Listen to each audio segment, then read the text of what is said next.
जीवा सुख नोहे हे रती माईक दुःखाची नती नाही अद्यंती अवसान तुका म्हणे का मरणची सरे उत्तमची उरे कीर्ती मागे हे रती माईक दुःखाची नती नाही अद्यंती अवसानी विठ्ठल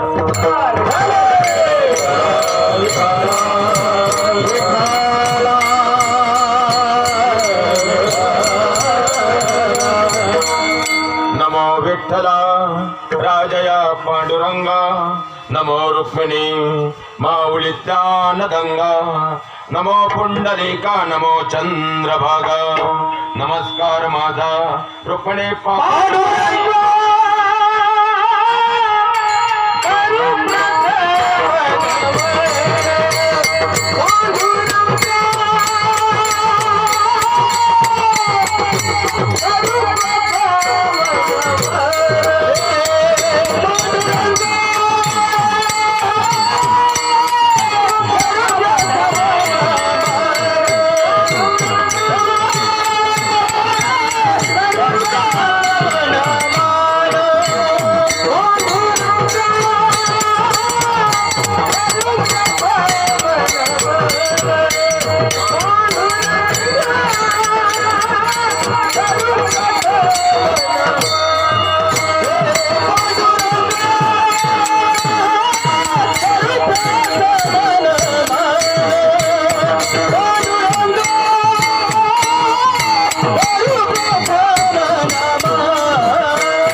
देव करुणी घ्यावा तेने विना जीवा सुख नोहे हे रती माईक दुःखाची रती नाही अद्यंती अवसान प्रस्तुत प्राप्त कीर्तनरूपी सेवेकरता निवडलेला अभंग जगद्गुरु जगदमान्य विश्ववंदनीय अध्यात्माचा कळस. अध्यात्म म्हणजे फक्त धार्मिकता नाही मायबाप. अध्यात्म म्हणजे वरिष्ठांप्रतीचा आदरभाव. अध्यात्म म्हणजे कनिष्ठांप्रतीचा करुणाभाव. अध्यात्म म्हणजे वेद वाचण्या अगोदर समोरच्याच्या अंतकरणातील वेदना वाचता येणं. अध्यात्म म्हणजे ग्रंथांच्या आणि संतांच्या संगतीत राहणं. अध्यात्म म्हणजे ग्रंथांच्या आणि संतांच्या संगतीतून घडलेल्या महापुरुषांच्या जीवनातून आपलं जीवन चरित्र घडवणं. अध्यात्म म्हणजे फक्त पूजा अर्चना आणि प्रार्थना नाही तर त्याप्रमाणे आपली दिवसभरातील प्रत्येक कृती असणं. एकंदरीतच अध्यात्म म्हणजे सकाळी उठल्यापासून रात्री झोपेपर्यंत आपल्या हातातील प्रत्येक कार्य हे प्रामाणिक आणि पारदर्शक पद्धतीने करणं. अशी कलियुगातील मानवाला मोक्षाकडे जाणारी साधी सरळ आणि सोपी वैवाट निर्माण करून देण्यासाठी ज्यांनी गाथा या प्रकरणातून 5वा वेद निर्माण केला त्या जगद्गुरु तुकोबारायांचा 4 चरणांचा बहुतेकांच्या पाठातील अनेक वेळा आपल्या समोर चिंतनाला आलेला अभंग माझ्या अल्पज्ञान आणि अल्पमतीनुसार चिंतन निरूपण सेवेकरता निवडलेला आहे. विठ्ठल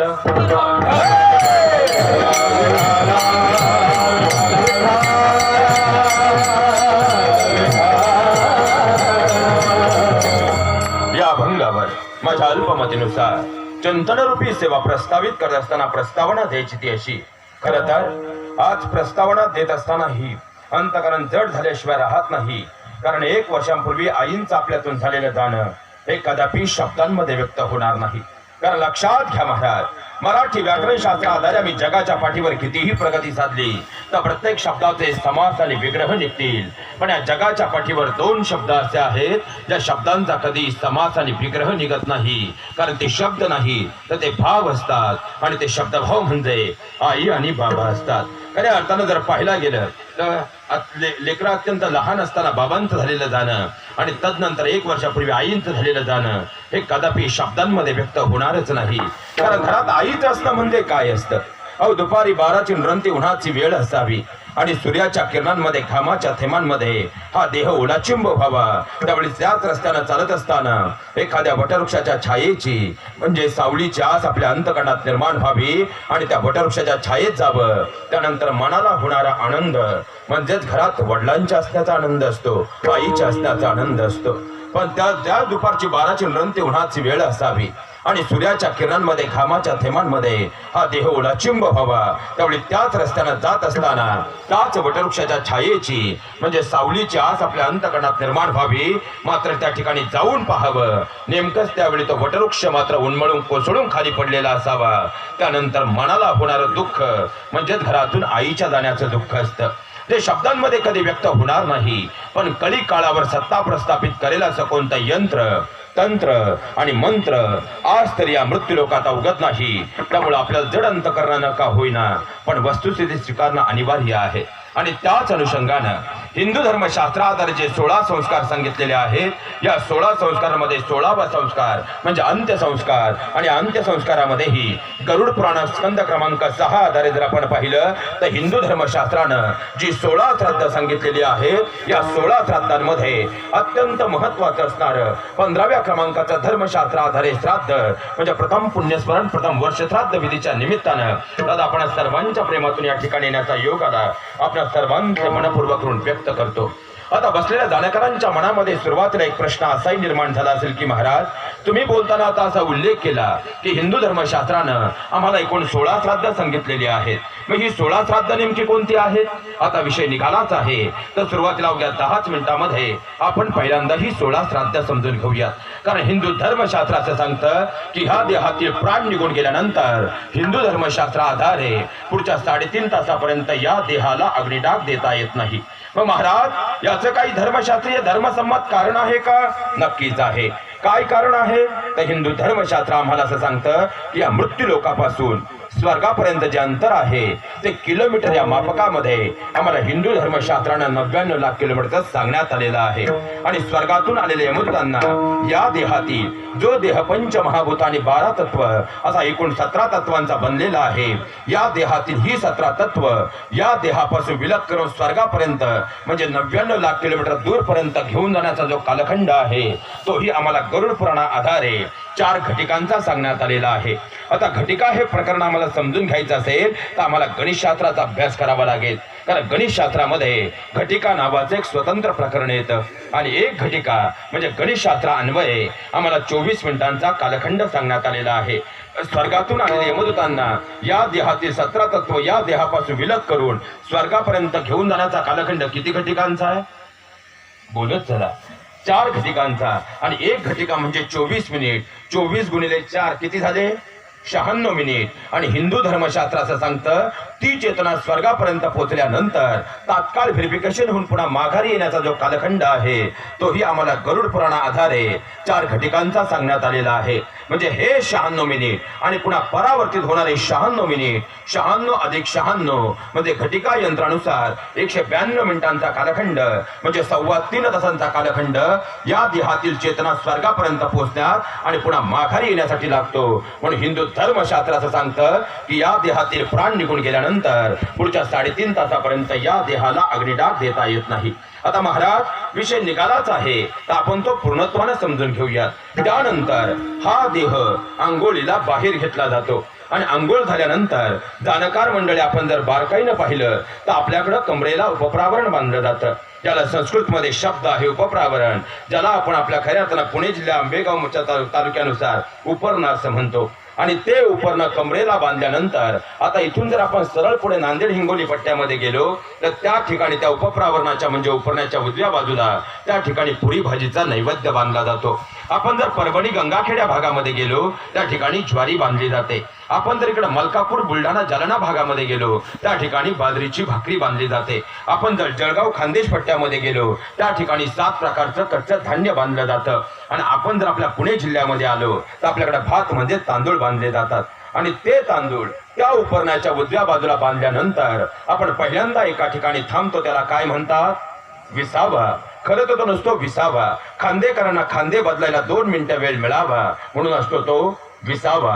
पण याच विसाव्यावरती जाणकार मंडळी आपण जर बारकाईनं पाहिलं तर कमरेला बांधलेला उपरण्यातील जे तांदूळ म्हणजे भात आहे त्यातले अर्धे तांदूळ आपण त्या विसाव्याच्या ओट्यावर ठेवत असतो आणि अर्धे तांदूळ पुढे स्मशानभूमीत नेत असतो. मग महाराज पिढ्याने वर्ष आम्ही हे पाहत आलोय. पण याचं काही धर्मशास्त्रीय धर्मसंमत कारण आहे का? नक्कीच आहे. काय कारण आहे? तर हिंदू धर्मशास्त्र आम्हाला असं सांगतं की खऱ्या अर्थानं 84 लक्ष योनीमधून या मृत्यूलोकामध्ये हा जो देह प्राप्त झालाय त्या देहाला या मृत्यूलोकामध्ये 2 अन्वये आपलं जीवन जगावं लागतं. एक म्हणजे प्रापंचिक जीवन आहे आणि दुसरं म्हणजे परमार्थिक जीवन आहे.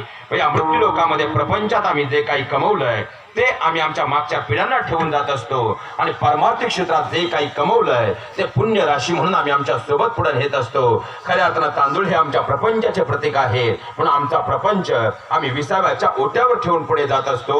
पण लक्षात ठेवा महाराज, ही फक्त एक क्रिया किंवा प्रक्रिया नाही तर हिंदू धर्मशास्त्र आधारे या मृत्यूलोकामध्ये या देहाचं त्या अनुषंगानं पहिलं श्राद्ध पूर्णत्वाला जातं. ज्याला धर्मशास्त्रामध्ये शब्द आहे अमान्न श्राद्ध.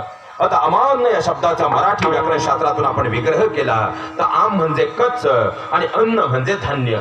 म्हणजे कच्च्या धान्या आधारे या मृत्यूलोकामध्ये या देहाचं जे पहिलं श्राद्ध पूर्णत्वाला जातं ते अमान्य श्राद्ध. मग तिथून आपण स्मशानभूमीत आल्यानंतर लक्षात घ्या महाराज, हा विषय आज जाणीवपूर्वक या ठिकाणी सांगण्याचं कारण यासाठी आहे की हिंदू धर्मशास्त्र असं सांगतं जेव्हा या देहाची चिता होते आणि तिला अग्निडाग दिला जातो तेव्हा ती चिता राहत नाही, त्याचं एका यज्ञात रूपांतर होतं आणि यज्ञ हा शास्त्र संमतच व्हायला हवा. म्हणून आजपासून आपल्या गावात एक नवीन सुरुवात झाली पाहिजे. जर आईचा देह असेल तर ज्या ठिकाणी काष्ट म्हणजे लाकडांचं रचन करायचं आहे त्या जागेवर पहिल्यांदा हळदीचं स्वस्तिक काढलं पाहिजे.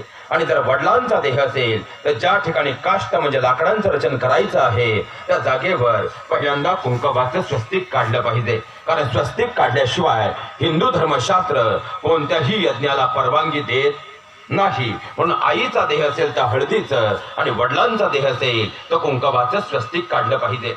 ते स्वस्तिक काढल्यानंतर आपल्याकडे काष्ट म्हणजे लाकडांचं रचन केलं जातं आणि लाकडांचं रचन झालं की आपल्याकडे मुखामध्ये जल देण्याचा प्रघात आहे ज्याला आपण धर्मशास्त्र आधारे उदक तर्पण श्राद्ध किंवा जलतर्पण श्राद्ध असं म्हणतो. आता पुन्हा माझा तुम्हा सगळ्यांना एक प्रश्न आहे, त्या ठिकाणी मुखामध्ये जल देण्यासाठी हंडा चालतो का? कळशी चालते का? चमचा चालतो का? जगातली एकमेव अशी जागा जिथं कोणत्याही प्रकारचा चमचा चालत. समजलं? त्याला समजलं. लक्षात घ्या महाराज. मग त्या ठिकाणी वापर कशाचा होतो? अंगठ्याचा. अंगठ्याचाच का? त्यासाठी आम्हाला हिंदू धर्मशास्त्रातील हस्तरेखा शास्त्र समजून घेणं अत्यंत गरजेचं आहे. आणि हस्तरेखा शास्त्र आधारे अंगठा आणि तर्जनीच्या मध्ये जो स्पेस म्हणजे जागा आहे ही जागा आम्हाला पितृस्थानाची जागा सांगण्यात आलेली आहे. मग बँकेच्या पासबुकवरची सही असू द्या, हक्क सोडचा कागद असू द्या किंवा कृषी उत्पन्न समितीचं इलेक्शन असू द्या, कशाचा वापर आहे? अंगठ्याचा वापर आहे. तसंही प्रत्येक बोटाचं शास्त्र आहे महाराज. या बोटाचा वापर कुठं होतो? दूरची व्यक्ती दर्शवण्यासाठी आपण या बोटाचा वापर करतो. आता या सगळ्या बोटांमध्ये पाहिलं तर दादा हे सगळ्यात मोठं बोट आहे आणि आपल्या आजूबाजूला आपण जर नीट निरखून पाहिलं तर मोठी लोक नेहमी घासली जातात. हेही दात घासायला उपयोगी पडत होतं. कोलगेट ब्रशला त्यांना राजीनामा दिला. या बोटाला अनामिका असं म्हणतात. अनामिका या शब्दाचा मराठी व्याकरण शास्त्रात अर्थ होतो ज्याला कुठलंही नाव नाही. या बोटाचा वापर कुठे केला जातो? आता कितीही प्रयत्न केला या बोटाचा वापर गंध लावण्या पलीकडे आपण काही कशासाठी करू शकतो का? म्हणून याचा वापर कुठे ठरलेला आहे? गंध लावण्यासाठी. कारण पूर्वंपार काळापासून एक पद्धत आपल्याकडे चालत आली दादा, जी नोट कुठंच चालत नाही. ते एक तर मंदिराच्या दानपेटीत नाही तर महाराजांच्या पाकिटात चालते. राहिली शेवटी करंगळी. करंगळीचा वापर कुठं होतो? त्यासाठी आम्हाला हिंदू धर्मशास्त्रातील विवाह संस्कार समजून घेणं अत्यंत गरजेचं आहे. आणि महिला मंडळ आपल्याकडे विवाह संस्कार होताना जी सप्तपदी होते, ही सप्तपदी घेत असताना हात पकडला जातो की अंगठा पकडला जातो की करंगळी पकडली जाते? सप्तपदी झालेली आहे. हात पकडला जातो की अंगठा किंवा करंगळी पकडली जाते? करंगळी म्हणजे 7 जन्माचं फरक नातं जोडते, तिला करंगळी असं म्हणतात. आणि 7 जन्माचं रक्ताचं नातं स्मशानात जल देऊन तोडतो, त्याला अंगठा असं म्हणतात. हा विषय तसा फार मोठा आहे, पण आज आपल्याला फक्त 16 श्राद्ध समजून घ्यायची. त्यानंतर ज्येष्ठ किंवा कनिष्ठ पुत्राच्या हातामध्ये 7 प्रकारचे 7.5 फुटांच्या समिधा दिल्या जातात, ज्यामध्ये प्रामुख्यानं वड, आंबा, पिंपळ, रुई, बेल, अंजन, पिलावन या 7 समिधा ज्येष्ठ किंवा कनिष्ठ पुत्राच्या हातात दिल्या जातात. आणि 7 प्रदक्षिणा पूर्ण करताना या समिधा त्या चितेवर अर्पण केल्या जातात. आता जाणकार मंडळी, प्रश्न असा आहे, वड, आंबा, पिंपळ, रुई, बेल, अंजन, पिलावन या समिधा आपण आपल्या रोजच्या जीवनात घरात वापरतो का? चुलीसाठी वापरतो का? थंडी वाढली तर शेकोटीसाठी वापरतो का? याचा वापर प्रामुख्याने कुठं केला जातो? तो होम म्हणजे यज्ञात केला जातो. मग यज्ञात वापरली जाणारी समिधा महाराज इथं स्मशानभूमीत वापरण्याचं काही कारण आहे का? नक्कीच आहे. काय कारण आहे याचं उत्तर आम्हाला गरुड पुराणात दिलंय. देहम दहती यज्ञम फलती. म्हणजे हा देह जळत असताना तो देह राहत नाही, त्याचं एका यज्ञात रूपांतर होतं. आणि यज्ञ पूर्णत्वाला जाण्यासाठी या समिधा त्या यज्ञात अर्पण केल्या जातात. मग प्रश्न माझा तुम्हा सगळ्यांना असा आहे, तुमच्यापैकी कोणी आजपर्यंत वास्तुशांतीचा यज्ञ असू द्या किंवा मूर्तिप्राण प्रतिष्ठेचा यज्ञ असू द्या, रॉकेल आणि टायरचा वापर होताना पाहिलंय का? आणि या यज्ञामध्ये म्हणजे वास्तुशांती असू द्या किंवा मूर्तिप्राण प्रतिष्ठा असू द्या, आम्ही जर टायरचा वापर केला तर यज्ञ पूर्णत्वाला जाईल का?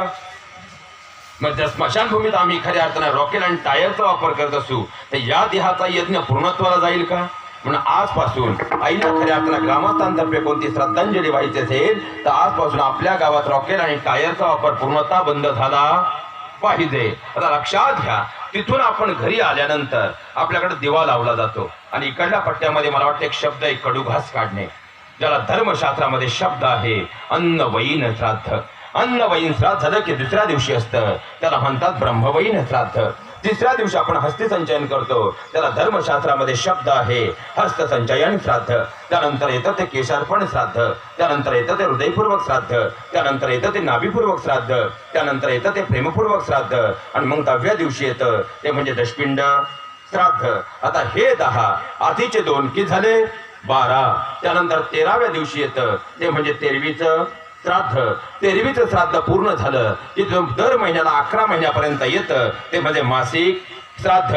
आणि 11 महिन्यांचं मासिक श्राद्ध पूर्ण झालं की हिंदू धर्मशास्त्रानुसार 16 श्राद्धांमध्ये 15व्या क्रमांकाचं जे श्राद्ध येतं ते म्हणजे आजचं प्रथम वर्ष विठ्ठल.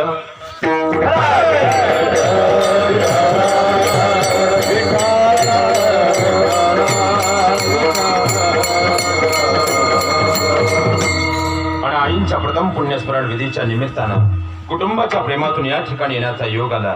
खऱ्या अर्थानं जर पाहिलं तर पाचीच्या दिवशी ज्याप्रमाणे निवडुंग पूजावं त्या दिवशी त्याप्रमाणे गरिबी कुटुंबाला खऱ्या अर्थाने झुटकलेली असताना शून्यातून आपल्या कुटुंबाचा प्रवास होत असताना अलकुटीच्या मातीमधून लक्ष्मीच्या पावलांनी खऱ्या अर्थानं आईंचं या कुटुंबामध्ये आगमन झालं. बाबांचं लवकर जाणं झालं, पण त्यानंतरही आपले चिरंजीव असतील, आपल्या कन्या असतील, खऱ्या अर्थानं 3 चिरंजीव 3 कन्या यथार्थपणे त्यांना संस्कारांचा वसा आणि वारसा दिला. म्हणून तर आज समाजाच्या पाठीवरती ही सगळी लेकरं एका विशिष्ट उंचीवरती आपलं कार्य करत आहेत. खऱ्या अर्थानं मरावे परी कीर्ती रूपी उरावे, किंवा तुका म्हणे एका मरणची सरे उत्तम चिवरे कीर्ती मागे. या न्यायाप्रमाणे आईंचे चिरंजीव आदरणीय श्री गुलाबराव दादा यादव म्हस्के, श्री आदरणीय बाळासाहेब दादा यादव म्हस्के, बरोबर ना? आणि त्याचप्रमाणे आदरणीय श्री संतोषदादा यादव म्हस्के, त्याचप्रमाणे खऱ्या अर्थानं आईंच्या 3ही कन्या सौ शालूबाई आई असतील, सौ संगीता ताई असतील, श्रीमती विनबाई ताई असतील, त्याचप्रमाणे त्यांचे जावई बाबाजी दादा पाणमंद असतील, काशीनाथ दादा गोरडे असतील, त्याचप्रमाणे ज्ञानदेव दादा आगळे असतील, त्याचप्रमाणे खऱ्या अर्थानं त्यांची नातवंड मग विक्रम दादा असेल, प्रज्वल दादा असेल, चैतन्य दादा असेल, संस्कार दादा असेल, त्याचप्रमाणे ज्यांनी आपल्या सासूमध्ये आपल्या आईचं प्रतिबिंब पाहून अहोरात्र त्यांची सेवा केली त्या आईंच्या 3ही सुनबाई सुमनताई असतील, सविताताई असतील आणि शारदाताई असतील. एक भरलेला परिवार. आणि या परिवारातून आईंचं 1 वर्षापूर्वी झालेलं जाणं हे शब्दांमध्ये व्यक्त होणार नाही. पण लक्षात ठेवा महाराज, मी सुरुवातीलाही सांगितलं, कळी काळावर सत्ता प्रस्थापित करेल असं कोणतं यंत्र, तंत्र आणि मंत्र आज तरी या मृत्यूलोकात अवगत नाही. त्यामुळे जड अंतकरणानं का होईना पण वस्तुस्थिती आपल्याला स्वीकारावीच लागणार आहे. कारण घरात आईचं असतं म्हणजे काय असतं? अहो, तुमचं माझं सोडून द्याव, पण ज्या भगवान परमात्म्याने ही सृष्टी निर्माण केली त्या भगवान परमात्म्याला सुद्धा या मृत्यूलोकात अवतार जन्म घेताना आईच्या गर्भातून जन्म घेण्याचा मोह आवडता आला नाही. म्हणून तर आजही प्रभू रामचंद्रांना कौशल्याचा राम म्हटलं जातं, तर भगवान श्रीकृष्णांना देवकी नंदन यशोदेचा कान्हा म्हटलं जातं. जगाची माऊली बनलेल्या माझ्या ज्ञानोबरांना रुक्मिणीचा ज्ञाना म्हटलं जातं, तर लोक कल्याणकारी स्वराज्य निर्माण करणाऱ्या शिवरायांना जिजाऊ कुमार म्हटलं जातं. मग असं आईचं श्रेष्ठत्व काय आहे? मराठी भाषेत एक सुंदर सुभाषित आहे, जे न पाहे रवी ते पाहे कवी. म्हणजे जे सूर्यही पाहू शकत नाही ते पाहण्याची दिव्य दृष्टी या मृत्यूलोकात ज्या कवीला प्राप्त झाली, तो कवीही आजपर्यंत आई आणि वडील या 2 शब्दांवरती लिहिताना या 2 शब्दांच्या पुढे पूर्ण विराम देऊ शकला नाही. यापेक्षा आई वडिलांचं महत्व वेगळ्या शब्दात काय सांगावं. तरीही आज आईंच्या प्रथम पुण्यस्मरण विधीच्या निमित्तानं आपण आई या शब्दाला उपमा देण्याचा प्रयत्न तर करून पाहूया. मग आईला काय उपमा द्यावी बरं? मला वाटतं आईला खऱ्या अर्थानं समुद्राची उपमा दिली पाहिजे. कारण समुद्र आणि तुमच्या माझ्या घरातल्या आईमध्ये एक साम्य आहे महाराज. समुद्र गटारीचं नाल्याचं घाण पाणी असू द्या किंवा गंगेचं पवित्र निर्मल असं जल असू द्या, समुद्र दोन्ही पाणी आपल्या अंतकरणामध्ये साठवून घेतो. त्याप्रमाणे आईला मुलगा चांगला असू द्या तो वांगला असू द्या, ज्ञानी असू द्या अथवा अज्ञानी असू द्या, आईही त्याला आपल्या मायेच्या पंखाखाली घेत असते. मग आईला समुद्राची उपमा दिली पाहिजे. पण क्षणभर विचार केला आणि जाणवलं, आईला समुद्राची उपमा देताच येणार नाही. कारण समुद्रानं गंगेचं निर्मल जलही आपल्या अंतकरणात साठवलं, तसं गटारीचं नाल्याचं घाणपाणीही अंतकरणात साठवलं. पण लक्षात ठेवा महाराज, साठवलेलं सगळंच पाणी समुद्रानं पुढच्या काही मिनिटात खारट करून टाकलं. या उलट तुमच्या माझ्या आईनं अमृताहूनही गोड दूध तुम्हाला मला पाहिजे. तुझ्या मूर्तीवाणी या जगात मूर्ती नाही, तुझ्या मूर्तीवाणी या जगात मूर्ती नाही. अनमोल जन्म दिला गाय तुझे उपकार फिरणार नाही. अनमोल जन्म दिला गाय तुझे उपकार फिरणार नाही. अनमोल जन्म दिला गाय तुझे उपकार फिरणार नाही. अनमोल जन्म दिला गाय तुझे उपकार फिरणार नाही. कालपणीने खेळत खेळत होता जवाना, अमृताहुने गोड पाजलं तुपानं. अमृताहुने गोड पाजलं तुपानं. तुझ्या या उपकाराची कधी जाणीव झाली नाही. अनमोल जन्म दिला गाय तुझे उपकार फिरणार नाही. अनमोल जन्म दिला गाय तुझे उपकार फिरणार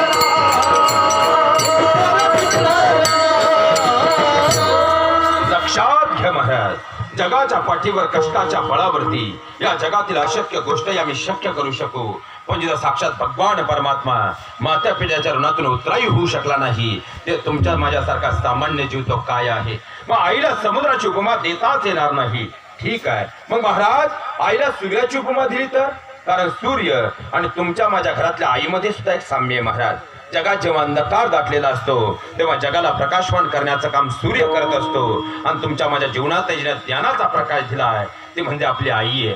मग आपल्या आईला आपण सूर्याची उपमा दिली पाहिजे. पण क्षणभर विचार केल्याने जाणवलं, आईला सूर्याची उपमा देताच येणार नाही. कारण अजून खऱ्या अर्थानं 11:30 वाजले नाहीत, 10:30 वाजले नाहीत, पण आज सूर्य एवढा तापलाय की मगाशी बाहेर उभा असणारा प्रत्येक जण आता सावलीच्या अपेक्षेने मांडवात येऊन बसू लागला. पण आपली आई तर घरात 75 वर्षांची झाली, पण आकारण आपल्या लेकरांवर कधी तापलीच नाही. कळून चुकलं, आई तर सूर्यापेक्षा श्रेष्ठ आहे. मग महाराज आईला उपमा देताच येणार नाही का? हो महाराज, आईला उपमा देताच येणार नाही. कारण उपमा या शब्दात मा शब्द आहे. जिच्याशिवाय जीवात मा पूर्ण होऊ शकत नाही, जिच्याशिवाय महात मा पूर्ण होऊ शकत नाही, नव्हे जिच्याशिवाय परमात मा सुद्धा पूर्ण होऊ शकत नाही, ती म्हणजे आपली आई आहे. म्हणून तर संत परंपरेनंही आणि साक्षात भगवंतानंही स्वतः श्रेष्ठ दर्जा या मृत्यू लोकात आपल्या माता पित्यांना बहाल केला. म्हणून तर महावैष्णवडी ज्ञानोबाराय सांगतात, सकळ तीर्थाचे धुरे जे कमाता पितरे तया सेवेशी कीर्षरे लोण कीजे. तर माझे तुकोबाराय सांगतात, माय बाप केवळ काशी तेने न जावे तीर्थाचे. म्हणजे संत परंपरेनेही भगवंता श्रेष्ठ दर्जा या मृत्यू लोकात आपल्या माता पित्यांना बहाल केला. नव्हे तर जेव्हा गणरायांना ब्रह्मांडाभोवती प्रदक्षिणा पूर्ण करायची होती, तेव्हा गणरायांनी ब्रह्मांडाभोवती प्रदक्षिणा पूर्ण न करता आपल्या माते पित्यांभोवती म्हणजे भोलेनाथ आणि माता पार्वती भोवती प्रदक्षिणा पूर्ण केली आणि सकळ ब्रह्मांडाला संदेश दिला, या सृष्टीत परब्रह्म जर कोण असेल ते म्हणजे आपले माता पिता.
वारकरी संप्रदायाचे कळ असणारे जगद्गुरु तुकोबाराय सांगतात, तू का म्हणे माय बापे अवघे देवाची स्वरूपे. म्हणजे संत परंपरेनेही आणि साक्षात भगवान परमात्म्यानेही या मृत्यू लोकात स्वतः श्रेष्ठ दर्जा आपल्या घरातील माता पित्यांना बहाल केला. मग कदाचित जाणकार मंडळी एक प्रश्नाचा निर्माण करतील, महाराज तुम्ही ज्या व्यासपीठावर उभे आहात, या व्यासपीठावरून जर तुम्ही भगवंत परमात्मा श्रेष्ठ दर्जा आपल्या घरातील मातेला बहाल करत असाल तर याचा काही दृष्टांत आहे का, याचा काही सिद्धांत आहे का? कारण अध्यात्मशास्त्र हे सिद्धांतावर आधारभूत आहे. नक्कीच आहे. कारण लक्षात घ्या, आपल्या आईने तुमच्या माझ्यावर या मृत्यू लोकात जे 5 उपकार केलेत ना, साक्षात भगवान परमात्मा ही या मृत्यू लोकात ते तुमच्या माझ्यावर करू शकत नाही. म्हणून तर संत परंपरेनेही आणि साक्षात भगवान परमात्म्यानेही स्वतः श्रेष्ठ दर्जा या मृत्यू लोकात आपल्या माता पित्यांना बहाल केलाय. मग आपल्या आईने आपल्यावर असे कोणते उपकार केलेत की खऱ्या अर्थानं आईने केलेलं पहिलं दान सांगतो. आता जर हा आपला परिसर पाहिला तर काही वर्षांपासून हा वेगाने विकसित होणारा पट्टा आहे. त्यामुळे नाही म्हटलं तरी औद्योगिकरण, व्यापारीकरण आणि बारमाही पाणी असल्यामुळं नाही म्हटलं तरी जवळपास 15% बाहेरची लोक आता कामाच्या निमित्ताने, व्यवसायाच्या निमित्ताने या भागात वास्तव्याला आलेली आहेत. अशीच एक बाहेरची व्यक्ती कामाच्या निमित्ताने या भागात आली. त्याला चांगलं काम, चांगली नोकरी मिळाली होती, पण 2 दिवस अळकुटीपासून मस्केवाडीपासून या पट्ट्यामध्ये तो वेड्यासारखा फिरत होता. कारण त्याला भाड्यानं राहिला घर मात्र पुढंच मिळत नव्हतं. शेवटी खऱ्या अर्थाने तर ओढ्याच्या कडेला तो बसलेला असताना कोणीतरी त्याला विचारलं, दादा अहो नवीन दिसताय, चिंताक्रांत दिसताय, काय कारण? त्यानं सांगितलं, दादा मलाही तर चांगली नोकरी मिळाली हो, पण 2 दिवस झाले मी या परिसरामध्ये वेड्यासारखा फिरतोय, पण मला भाड्यानं राहिला घर मात्र कुठंच मिळत नाही हो. एवढे शब्द ऐकले आणि त्याने सांगितलं, दादा अहो काल दूध डेअरीवरती विषय चालू होता, इथून जर तुम्ही पुढे गेलात ना तर अशी अशी वस्ती आहे, त्या वस्तीवर अशी अशी एक व्यक्ती आहे, त्यांच्याकडे 1 खोली भाड्यानं द्यायला आहे, तुम्ही जाऊन चौकशी तर करून या. काल दूध डेअरीवर विषय चालला होता, खोली खाली असेल तर मिळून जाईल. एवढे शब्द ऐकले आणि दुसऱ्या दिवशी तो व्यक्ती सकाळी तुमच्या घरी आला. त्यानं तुमच्या दरवाजाची कडी वाजवली, तुम्ही दरवाजा उघडला आणि त्यानं तुम्हाला हात जोडून सांगितलं, दादा मला इथं चांगलं काम मिळालंय हो, मला चांगली नोकरी मिळाली हो, पण 2 दिवस झाले मी वेड्यासारखा फिरतोय, पण मला भाड्यानं राहिला घर मात्र कुठंच मिळत नाही हो. तुमच्याकडे 1 खोली भाड्यानं द्यायला आहे असं मला काल ओढ्याजवळ कळालं होतं, तुमची खोली मला भाड्यानं मिळेल का? एवढे शब्द ऐकले आणि तुम्ही कॉलर ताट करून त्याला सांगितलं, दादा 40,000 रुपये डिपॉझिट आणि 3,500 रुपये महिन्याचं भाडं मला देणार असाल तरच माझी खोली मी तुम्हाला भाड्यानं देतो, अन्यथा देणार नाही. त्याला हात जोडून सांगितलं, दादा परतीचं आहे तर 40,000 डिपॉझिट द्यायला मी तयार आहे, पण या भागामध्ये 1,500 ते 2,000 पर्यंत भाडं आहे, मी तुम्हाला महिन्याचं 1,500 रुपये भाडं देतो, तुमची खोली मला भाड्यानं द्या. पाहता तुमचा व्यवहार ठरला आणि दुसऱ्या दिवशी तो व्यक्ती सकाळी घर सामान घेऊन तुमच्या घरी आला. त्यानं घर सामान खाली केलं आणि ठरल्याप्रमाणे 40,000 डिपॉझिट त्यानं तुमच्या हातात दिलं आणि तिथून पुढे न चुकता दर महिन्याच्या 30 तारखेला ठरल्याप्रमाणे तो तुम्हाला 1,500 रुपये भाडं देऊ लागला. खऱ्या अर्थाने तिथून पुढे 11 महिने तो तुमच्या घरात भाड्यानं राहिला आणि 11 महिन्यानंतर त्यानं पारगावमध्ये 10 गुंठे जागा घेतली आणि स्वतःचं घर बांधून आता कायमचं राहण्यासाठी पारगावला मात्र निघून गेला. पण लक्षात ठेवा महाराज, त्यानंतर तो मरेपर्यंत तुमच्या या वस्तीवरचा कोणताही व्यक्ती त्याला कुठेही जरी भेटला तरी त्याच्या मुखातून निघणारं पहिलं प्रत्येक वेळेस वाक्य एकच असतं, दादा ज्यावेळेस मी या परिसरात आलो ना त्यावेळेस मला इथं पाऊल ठेवायला सुद्धा जागा नव्हती हो, पण तुमच्या वस्तीवरचा तो देवमाणूस होता, त्यानं मला इथं पहिलं पाऊल ठेवायला जागा दिली, त्यानं मला भाड्यानं राहिलं त्याचं घर दिलं हो. विचार करा, अहो आम्ही आमच्या स्वार्थासाठी ज्याच्याकडून 40,000 डिपॉझिट घेतलंय, आम्ही आमचा लाभाचा विचार करत न चुकता खऱ्या अर्थानं दर महिन्याचं ठरल्याप्रमाणे 11 महिन्यापर्यंत त्याच्याकडून 1,500 रुपये भाडं घेतलं. फक्त 11च महिने तो आमच्या घरात राहिला तरी तिथून पुढे तो मरेपर्यंत आम्हाला देव म्हणतो. या सृष्टीवर तुम्ही आणि मी येत असताना जिनं कोणताही डिपॉझिट न घेता कोणताही भाडं न घेता उलट 9 महिने 9 दिवस अनन्वित त्रास सहन करून तुम्हाला आणि मला या मृत्यूलोकात पहिलं पाऊल ठेवायला तिच्या गर्भाशयात जागा दिली, म्हणून तर तुम्ही मी आज हे संबंध जग पाहू शकलोय. मग त्या आईला देव नाही तर काय?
आम्ही आमच्या लाभासाठी ज्याकडून खऱ्या अर्थानं 40,000 डिपॉझिट घेतलंय, आम्ही आमच्या लाभासाठी न चुकता दर महिन्याचं ठरल्याप्रमाणे भाडं घेतलं. फक्त 11च महिने तो आमच्या घरात राहिलाय तरी तो मरेपर्यंत आम्हाला देव म्हणतो. या सृष्टीवर तुम्ही आणि मी येत असताना तिनं कोणताही डिपॉझिट न घेता कोणताही भाडं न घेता उलट 9 महिने 9 दिवस अनन्वित त्रास सहन करून तुम्हाला आणि मला तिच्या गर्भात पहिलं पाऊल ठेवायला जागा दिली. म्हणून तर तुम्ही मी आज हे संबंध जग पाहू शकलोय. मग त्या आईला देव नाही तर काय म्हणायचं, देव नाही तर काय म्हणायचं. आईनं केलेलं या मृत्यूलोकातील पहिलं दान म्हणजे तिनं खऱ्या अर्थाने या मृत्यूलोकात तुम्ही आणि मी येत असताना पहिलं पाऊल ठेवायला तिच्या गर्भाशयात जागा दिली. म्हणून तर आज आपण हे संबंध जग पाहू शकलोय. या आईनं या मृत्यूलोकात केलेलं पहिलं दान आहे. आईनं केलेलं या मृत्यूलोकातील दुसरं दान म्हणजे प्राणदान आहे. प्रत्येक स्त्रीच्या जीवनाला 3 जन्म असतात. पहिली ती जन्माला आली, दुसरा तिचा विवाह झाला आणि तिसरी ती बाळंत झाली. मराठी व्याकरणशास्त्राप्रमाणे संस्कृत व्याकरणशास्त्रातही खऱ्या अर्थानं 2 उपप्रकार आपल्याला पाहायला मिळतात. एक म्हणजे आभाळ विश्वकोश आणि दुसरं म्हणजे रत्नमाला विश्वकोश. तुम्ही कुठूनही विग्रह करा, बाळंत या शब्दाचा अर्थ होतो बाळ होताना यदा कदाचित जिचा अंतही होऊ शकतो म्हणजे मृत्यूही ओढावू शकतो. ही प्रक्रिया म्हणजे बाळंत आहे. अशी परिस्थिती निर्माण झाली. बाळाच्या गळ्याभोवती नाळ आवळला गेला. आईच्या गर्भातलं पाणी वेगानं कमी होऊ लागलं आणि डॉक्टरांनी सर्व तपासणी केल्यानंतर असा निष्कर्ष काढला की एक तर आपण बाळाला जगू शकतो अथवा बाळाच्या आईला जगवता येईल. डॉक्टरांनी नवऱ्याला विचारलं, दादा एक तर आम्ही तुमच्या उद्याच्या भविष्याला म्हणजे तुमच्या मुलाला जगू शकतो अथवा तुमच्या धर्मपत्नीला तुमच्या बायकोला जगू शकतो, आम्ही काय करावं? नवऱ्यानं क्षणाचा विलंब न करता डॉक्टर साहेब माझी बायको जगली पाहिजे. डॉक्टरांनी सासऱ्यांना विचारलं काय करावं? त्यांनी सांगितलं, डॉक्टर साहेब आमची सुनबाई जगली पाहिजे. तोपर्यंत मुलीचे जन्म देणारे मायबापही माहेरावरून हॉस्पिटलमध्ये आले होते. डॉक्टरांनी त्यांनाही विचारलं काय करावं? डॉक्टरांनी स्पष्टपणे सांगितलं, डॉक्टर साहेब आमची मुलगी जगली पाहिजे. पण लक्षात ठेवा महाराज, मुलीचे डॉक्टर येईपर्यंत, मुलीचे इंजेक्शन देईपर्यंत आणि कळ घेणारी ती माऊली वेदनेनं बेशुद्ध होईपर्यंत शेवटपर्यंत डॉक्टरांना मात्र एकच सांगत राहते, डॉक्टर साहेब माझं काही होऊ द्या बरं, माझं काही होऊ द्या बरं, पण माझं लेकरू जगलं पाहिजे. या जगात फक्त एक आई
सगळे स्वर गंधर्व ताल आणि टाळ मशीसाठी झाल्या पाहिजेत. लक्षात घ्या महाराज, खऱ्या अर्थानं आई वडील सांगत होते मुलगी जगली पाहिजे, खऱ्या अर्थानं नवरा सांगत होता बायको जगली पाहिजे, एकीकडे सासरे सांगत होते आमची सून जगली पाहिजे.